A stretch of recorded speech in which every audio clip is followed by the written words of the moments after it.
గురుబ్రహ్మ ప్రేక్షకులకు నమస్కారం అండి. ఈ వీడియోలో పూర్వాభాద్ర నక్షత్రంలోని 1, 2, 3 పాదాలలో జన్మించిన వారికి 2026 నుండి 2027 వరకు అనగా శ్రీ పరాభవనామ సంవత్సరంలో ఎలా ఉండబోతుందో క్లియర్గా వివరిస్తాను.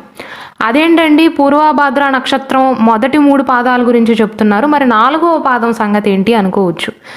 పూర్వాభాద్రలోని మొదటి 3 పాదాలు మాత్రమే కుంభరాశికి చెందుతాయండి. 4వ పాదం మీనరాశికి చెందుతుంది. కాబట్టి ఫలితాలలో కాస్త వ్యత్యాసం ఉంటుంది కాబట్టి సపరేట్గా చెప్తున్నాను. శ్రీ దుర్గాదేవి జ్యోతిష్యాలయం. మీరు ఇప్పుడు వరకు ఎక్కడెక్కడో జ్యోతిష్యం చెప్పించుకుని నిరాశ చెంది ఉన్నారా? అయితే ఒక్కసారి గురువు గారికి ఫోన్ కాల్ చేసి చూడండి. ప్రేమ, పెళ్లి, ఉద్యోగం, రాజకీయం, విదేశీ ప్రయాణం, ధనం నిలకడగా లేకపోవటం, భార్యాభర్తల మధ్య గొడవలు, ఆస్తి తగాదాలు, అప్పుల బాధలు, స్త్రీ పురుషుల ఎలాంటి గుప్త సమస్యలకైనా ఎటువంటి సమస్యలకైనా ఒక్క రోజులోనే పరిష్కారం చూపుతారు. ముఖ్య గ్రహాల యొక్క స్థానాలను గనక చూసుకున్నట్లయితే శని సంవత్సరం మొత్తం కూడా మీ 2వ స్థానంలో అంటే ధనస్థానంలో ఉంటాడు. దీనిని ఏలినాటి శని అంటారు. ఏలినాటి శని యొక్క చివరి దశ. రాహువేమో కుంభరాశిలో ఉన్నాడు, జన్మ రాహువు అంటారు. డిసెంబర్ 5వ తారీఖు తర్వాత రాహు యొక్క స్థానం అనేది మారుతుందండి, 12వ స్థానంలోకి వస్తాడు. కేతువేమో 7వ స్థానంలో ఉన్నాడు, అంటే కలత్ర స్థానంలో ఉన్నాడు. సాధారణంగా కేతు 7వ స్థానంలో ఉండటం అంత మంచిది కాదండి. గురువు జూన్ 2వ తారీఖు వరకు 5వ స్థానంలో పంచమ స్థానంలో ఉండి మీకు అనుకూలిస్తాడు. జూన్ 2 తర్వాత నుండి అక్టోబర్ 31వ తారీఖు వరకు మీ 6వ స్థానంలో ఉంటాడు. అక్టోబర్ 31వ తారీఖు తర్వాత నుండి మీ కలత్ర స్థానంలోకి వెళ్తాడండి. ఈ పూర్వాభాద్ర నక్షత్రాధిపతి అయినటువంటి గురువు యొక్క సంచారం అనేది అత్యంత కీలకంగా ఉంటుంది ఈ సంవత్సరంలో. కానీ మీకు నెగిటివ్ ఏంటంటే పూర్వాభాద్ర నక్షత్ర జాతకులకు ఒకటి ఏలినాటి శనండి, ఇంకొకటి జన్మంలో రాహువు, కలత్ర స్థానంలో కేతువు కారణంగా కష్టపడితేనే ఫలితం లభిస్తుంది.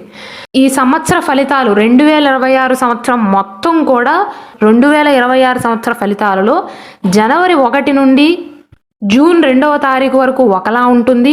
జూన్ 2 నుండి అక్టోబర్ 31వ తారీఖు వరకు ఇంకొకలా ఉంటుంది. అక్టోబర్ 31వ తారీఖు తర్వాత ఇంకొకలాగా ఉంటుందండి. కాబట్టి ముందుగా జనవరి 1 నుండి జూన్ 2వ తారీఖు వరకు మీ ఫలితాలు ఎలా ఉంటాయో వివరిస్తాను. ఈ కాలం అనేది శుభప్రదంగా ఉంటుందండి. ముఖ్యంగా సంతాన విషయంలోనూ విద్యా విషయంలోనూ ఆర్థిక పరంగా అనుకూలంగా ఉంటుంది. ముందుగా ఆర్థిక విషయం చూసుకున్నట్లయితే మీ నక్షత్రాధిపతి అయినటువంటి గురువు 5వ స్థానంలో ఉండటం వల్ల ఆర్థిక స్థిరత్వం అనేది ఉంటుంది. అంటే జూన్ 2వ తారీఖు వరకు పెట్టుబడులలో లాభాలు ఉంటాయండి. 2వ ఇంట్లో అంటే ధనస్థానంలో శని ఉన్నప్పటికీ కూడా 5వ ఇంట్లో ఉన్నటువంటి గురువు ఆర్థిక ఇబ్బందులను తగ్గిస్తాడు. కాబట్టి ఆర్థిక స్థిరత్వం అనేది ఉంటుంది ఏలినాటి శని నడుస్తున్నప్పటికీ కూడా. ఇక వృత్తిపరంగా ఉద్యోగపరంగా చూసుకున్నట్లయితే జూన్ 2వ తారీఖు వరకు గురువు మేధస్సుతో కూడిన విజయాన్ని ఇస్తాడండి. ఉద్యోగ ప్రయత్నాల్లో విజయాలను సాధిస్తారు. ఉన్నతాధికారుల నుండి సహాయ సహకారాలు అనేవి లభిస్తాయి. సంతానపరంగా చూసుకున్నట్లయితే గురువు 5వ ఇంట్లో ఉండటం వల్ల సంతాన యోగానికి అత్యంత అనుకూలంగా ఉంటుంది. 5వ స్థానం అనేది జ్యోతిష శాస్త్రం ప్రకారం పుత్రస్థానం అంటారండి, సంతానానికి విద్యకు సంబంధించినది. కాబట్టి శుభగ్రహమైనటువంటి గురువు యొక్క దృష్టి ఉంది కాబట్టి గురువు 5వ ఇంట్లో ఉన్నాడు కాబట్టి సంతానం నుండి సంతోషం లభిస్తుంది. ఒకవేళ మీకు ఆల్రెడీ సంతానం ఉన్నట్లయితే, సంతానం లేని వారికి సంతాన ప్రయత్నాలు అనేవి సఫలం అవుతాయి. ఇక వివాహపరంగా చూసుకున్నట్లయితే 7వ ఇంట్లో కేతు వివాహ జీవితానికి మంచిది కాదండి. 7వ ఇంట్లో కేతు ఉండటం డిటాచ్మెంట్ని సూచిస్తుంది. కాబట్టి వైవాహిక జీవితంలో జూన్ 2వ తారీఖు వరకు పూర్వాభాద్ర నక్షత్ర జాతకులకు సమస్యలు వచ్చినప్పటికీ కూడా 5వ ఇంట్లో ఉండేటువంటి గురువు పరిష్కారాన్ని చూపిస్తాడు. వివాహ ప్రయత్నాలు అనేవి నత్తనడకంగా సాగుతాయండి జూన్ 2వ తారీఖు వరకు. అంటే ఒక పక్క గురువు బాగా అనుకూలిస్తున్నాడు, కానీ రాహుకేతువులు అనుకూలమైనటువంటి స్థానాలలో లేరు. కాబట్టి వివాహపరంగా మాత్రం వివాహం అయిన వారికి, వివాహ ప్రయత్నాలు చేస్తున్న వారికి కూడా జూన్ 2వ తారీఖు వరకు ఆటంకాలు ఉంటాయి. ఆరోగ్యపరంగా చూసుకున్నట్లయితే జన్మంలో రాహు ఉన్నాడు, ఏలినాటి శని కూడా జరుగుతుంది. కాబట్టి శారీరక ఆరోగ్యం విషయంలో మాత్రమే కాదు, మానసిక ఆందోళన కూడా ఉంటుందండి. కాబట్టి ముఖ్యంగా వివాహ జీవితం విషయంలో కానీ వివాహ ప్రయత్నాల విషయంలో కానీ కొంత ఆందోళనకు గురవుతారు. మొత్తం మీద చూసుకున్నట్లయితే జనవరి నుండి జూన్ 2వ తారీఖు వరకు ముఖ్య గ్రహమైనటువంటి గురువు మీకు అనుకూలిస్తున్నాడు. కాబట్టి రాహు అనుకూలంగా లేకపోయినా, కేతు అనుకూలంగా లేకపోయినా, శని అనుకూలంగా లేకపోయినా, అంటే ఏలినాటి శని జరుగుతున్నప్పటికీ కూడా గురుబలం ఉంది కాబట్టి బాగుంటుందండి ఈ పీరియడ్ అనేది. ఇక జూన్ 2 నుండి అక్టోబర్ 31వ తారీఖు వరకు చూసుకున్నట్లయితే గురువు 6వ స్థానంలో అంటే రోగస్థానంలోకి వస్తాడు. కాబట్టి ఈ కాలంలో ఆరోగ్యం పరంగా, అలాగే అప్పులు ఉన్నట్లయితే అప్పుల విషయంలోనూ, వృత్తిపరమైనటువంటి విషయాలలో కొంచెం జాగ్రత్తలు తీసుకోవాలి. ముఖ్యంగా ఆర్థిక పరంగా చూసుకున్నట్లయితే జూన్ 2 నుండి అక్టోబర్ 31వ తారీఖు వరకు 6వ ఇంట్లో గురువు ఉండటం వల్ల అప్పులు చేయవలసి రావచ్చు, లేదా అనవసరమైనటువంటి ఖర్చులు చేస్తారు. ఆర్థిక ఒత్తిడి అనేది కాస్త అధికమయ్యే అవకాశాలు ఉంటాయి ఈ సమయంలో. వృత్తిపరంగా, ఉద్యోగపరంగా చూసుకున్నట్లయితే వృత్తిలో కాస్త పోటీ అనేది పెరుగుతుందండి. పోటీతో పాటుగా పని భారం కూడా పెరుగుతుంది. 6వ ఇంట్లో గురువు ఉండటం వల్ల శత్రువులు పెరిగే అవకాశాలు ఉంటాయి, వివాదాలు అధికమయ్యే అవకాశాలు ఉంటాయి. అయినప్పటికీ కూడా ధైర్యంగా ఎదుర్కోగలుగుతారు. సంతానపరంగా చూసుకున్నట్లయితే 6వ ఇంట్లో గురువు, 1వ ఇంట్లో రాహువు, 7వ ఇంట్లో కేతు యొక్క ప్రభావంతో జూన్ 2వ తారీఖు వరకు ఆటంకాలు ఎదురైనప్పటికీ కూడా సంతాన యోగ అవకాశాలు ఉన్నాయి. జూన్ 2 నుండి అక్టోబర్ 31వ తారీఖు మధ్య కాలంలో మాత్రం గురువు కూడా అనుకూలించట్లేదు. కాబట్టి సంతాన యోగానికి అనుకూలమైనటువంటి కాలం కాదు అనే చెప్పాలి, ఎవరైతే సంతాన ప్రయత్నాలు చేస్తున్నారో వారికండి. ఇక వివాహపరంగా, వివాహ యోగ పరంగా చూసుకున్నట్లయితే రోగస్థానంలో ఉండేటువంటి గురువు కూడా వివాహ జీవితంలో కాస్త ఒత్తిడిని పెంచుతాడు.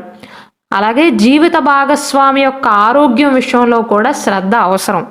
వివాహ జీవిత పరంగా మాత్రం పూర్వాభాద్ర నక్షత్ర జాతకులు ఈ సంవత్సరంలో, ముఖ్యంగా ఈ కాలంలో జూన్ 2 నుండి అక్టోబర్ 31వ తారీఖు వరకు దూకుడుతనంగా మాత్రం ఉండవద్దు.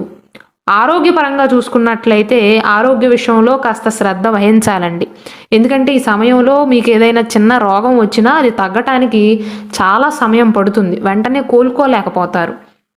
కాబట్టి జనవరి నుండి జూన్ 2వ తారీఖు వరకు మిగిలిన గ్రహాలు కాస్త ఆపోజిట్గా ఉన్న, 3 గ్రహాలు మీకు ఆపోజిట్గా ఉన్న గురువు మీకు అనుకూలిస్తున్నాడు కాబట్టి అనుకూలంగానే ఉంటుంది. జూన్ 2 నుండి అక్టోబర్ 31వ తారీఖు మధ్యకాలంలో మాత్రం రోగస్థానంలో ఉండేటువంటి గురువు కూడా మీకు అనుకూలించడు కాబట్టి ప్రతి విషయంలో కూడా కాస్త అప్రమత్తంగా ఉండాలి. అక్టోబర్ 31వ తారీఖు నుండి సంవత్సరం చివరి వరకు ఎలా ఉండబోతుందంటే గురువు 7వ ఇంట్లోకి వస్తాడండి, కలత్ర స్థానంలోకి వస్తాడు. కాబట్టి ఈ కాలంలో వివాహ జీవితం పరంగా, వ్యాపార పరంగా, ఆర్థిక వ్యవహారాలకు శుభప్రదమైనటువంటి కాలంగా చెప్పవచ్చు. పెద్ద ఉపశమనం అనేది లభిస్తుందండి. ఆర్థిక పరంగా చూసుకున్నట్లయితే అక్టోబర్ 31 నుండి సంవత్సరం చివరి వరకు 7వ ఇంట్లో ఉండేటువంటి గురువు ధనస్థానాన్ని చూస్తున్నాడు కాబట్టి ఆదాయం అనేది పెరుగుతుందండి. ఆర్థిక ఒత్తిడి అనేది తగ్గుతుంది. అప్పులు ఏమైనా ఉన్నట్లయితే పూర్తిగా తీర్చలేనప్పటికీ కూడా కొంత తీర్చగలుగుతారు. వృత్తి జీవితం, ఉద్యోగపరంగా చూసుకున్నట్లయితే 7వ ఇంట్లో ఉండేటువంటి గురువు యొక్క బలం వల్ల వ్యాపారంలో లాభాలు, ఉద్యోగ ప్రయత్నాల్లో విజయాలను సాధిస్తారు. నక్షత్రాధిపతి యొక్క బలం అనేది ఈ కాలంలో మీకు అనుకూలంగా పనిచేస్తుందండి. సంతాన పరంగా చూసుకున్నట్లయితే గురువు యొక్క దృష్టి అనేది సంతాన గృహం అంటే 5వ ఇల్లు, పుత్రస్థానం పైన దృష్టి లేకపోయినప్పటికీ కూడా 7వ ఇంట్లో ఉండేటువంటి గురువు బలం వల్ల కుటుంబంలో ఆనందం అనేది ఉంటుందండి.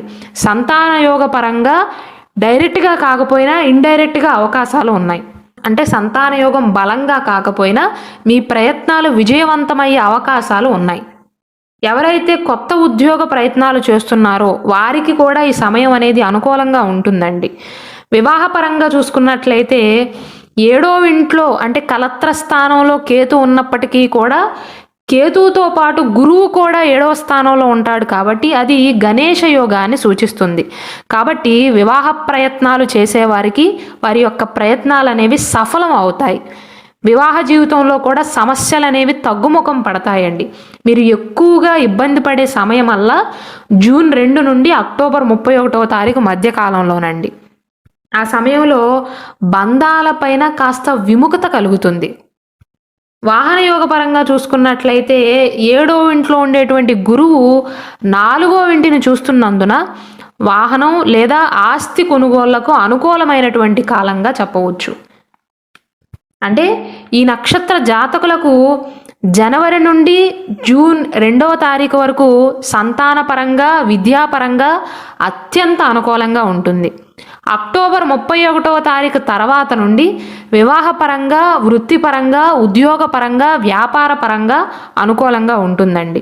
అయితే ఈ సంవత్సరంలో మాత్రం పూర్వభాద్ర నక్షత్ర జాతకులు 1, 2, 3 పాదాల్లో జన్మించిన వారు ఎవరైతే జాయింట్ వ్యాపారాలు చేస్తున్నారో వారు మాత్రం కేతువు యొక్క స్థానాన్ని దృష్టిలో ఉంచుకుని మీ మీ వ్యాపార భాగస్వామితో కాస్త జాగ్రత్తగా ఉండాలి. మీకు వారికి మధ్య అపార్థాలు వచ్చే అవకాశాలు ఉంటాయి. ఈ సంవత్సరంలో మీకు నెగిటివ్ పాయింట్ ఏంటంటేనండి, జన్మంలో రాహువు, కలత్ర స్థానంలో కేతు, ఈ 2 స్థానాలు మీకు అనుకూలంగా ఉండవు. కాబట్టి ఈ సంవత్సరంలో కాస్త మానసిక ఒత్తిడి అనేది పెరుగుతుంది. అతిగా ఆలోచనలు చేస్తారండి. అలాగే వివాహ జీవితంలో 3వ వ్యక్తి రాకుండా జాగ్రత్తలు తీసుకోవాలి. అంటే 3వ వ్యక్తి వల్ల మీకు మీ భార్యకి లేదా మీకు మీ భర్తకి మధ్య చిన్న చిన్న అపార్థాలు వచ్చే అవకాశాలు ఉంటాయి కేతువు వల్ల. అయితే మీ నక్షత్రాధిపతి అయినటువంటి గురువు ఈ సంవత్సరంలో అత్యధిక కాలం అనుకూలంగా ఉంటాడు. కాబట్టి జూన్ 2 నుండి అక్టోబర్ 31వ తారీఖు తప్ప మీ పైన మిగిలిన గ్రహాలు ఇచ్చేటువంటి ప్రతికూలతను ఏలినాటి శని నుండి వచ్చే ప్రభావాన్ని కూడా తగ్గించుకోగలుగుతారు. కావున ఈ సంవత్సరంలో పూర్వభాద్ర నక్షత్ర జాతకులు శనికి సంబంధించినటువంటి పరిహారాలు అలాగే కేతువుకు సంబంధించినటువంటి పరిహారాలను పాటించండి.